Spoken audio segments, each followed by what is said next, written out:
What else we got cooking over here? Next, Dr. G performs a Y incision, opening up Donald's abdominal cavity from his neck to his waist. And at that moment, she realizes that something is horribly wrong. Oh my gosh. That's like gross. As soon as you open that abdomen, there is a hideous smell that comes out. It does smell bad. It just so happens that there was a decomposed body in the room at the same time. That didn't smell half as bad as my guy. Yeah. What is going on?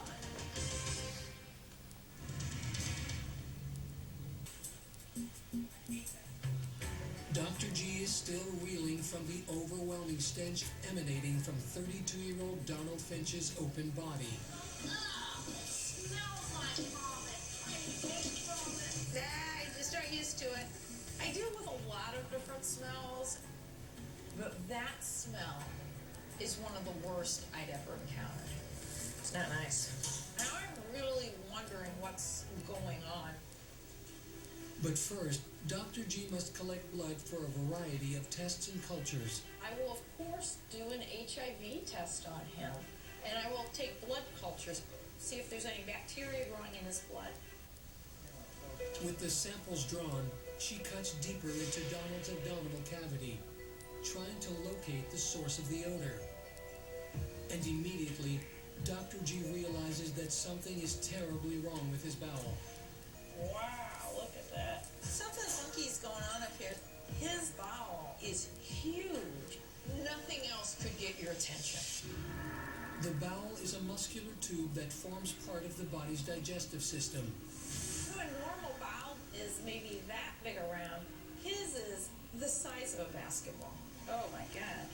And then the bowel wall looks like a balloon ready to burst. Oh my gosh, I hate it. It's thin, it's under pressure. Something's wrong here. He's clearly got a bowel obstruction.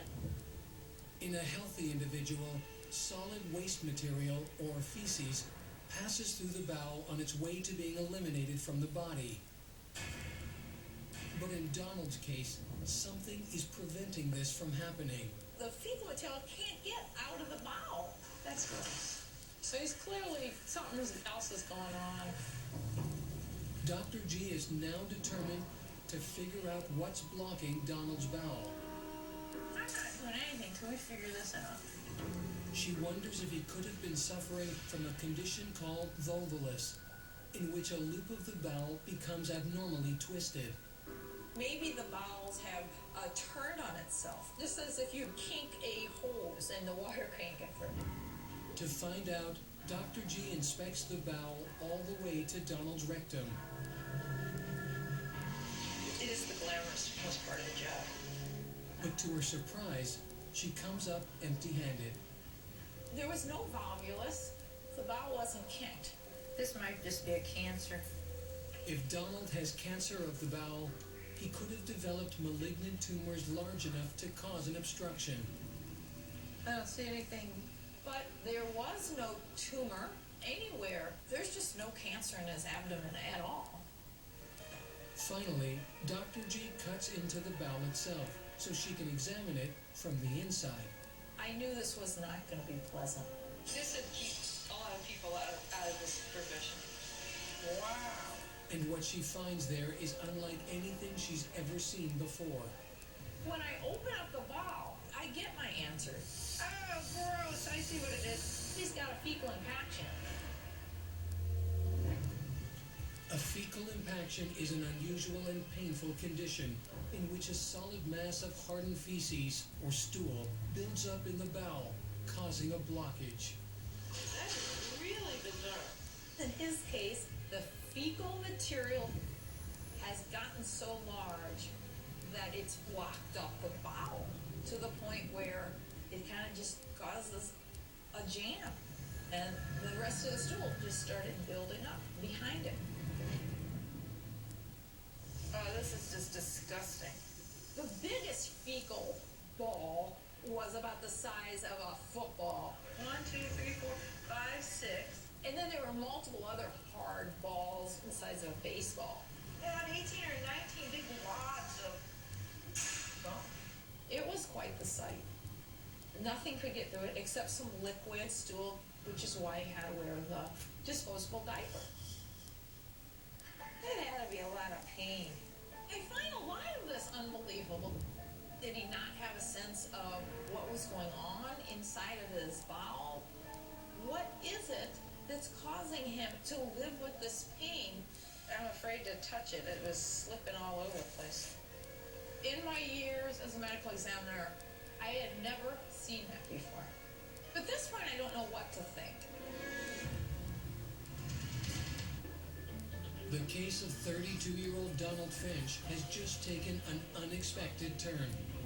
His bowel is jam-packed with fecal matter, and in more than 2 decades of performing autopsies, Dr. G has never seen anything like it.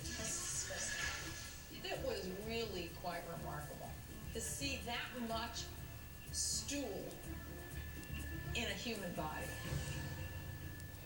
Oh my gosh, you can't live like that.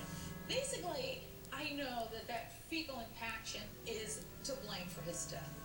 But I don't know really what's causing him to have a fecal impaction. I'll get those out and then you can get the rest out. The only people I've seen fecal impactions in are usually debilitated people, old people who are bedridden. We know he has a bed sore, so he's clearly not getting out of bed. The real question is, what is making him bedridden? What's causing this in a 32-year-old man? Thinking back to the external exam, Dr. G now wonders if her earlier theory about AIDS might be correct. That could have made him debilitated enough to stay in bed. But to find out, she must wait for Donald's blood work to come back from the lab. We're going to pin this case.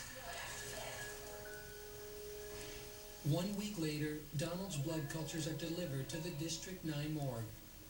And they immediately reveal one thing. Yeah, there we go.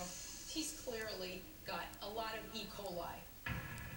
E. coli is a common type of bacteria that is usually contained in the bowel. But in Donald's case, the pressure from the buildup of feces has allowed the bacteria to seep into the bloodstream, causing a deadly infection. The bacteria getting into his bloodstream caused his final illness, but that's just the mechanism of how he finally died.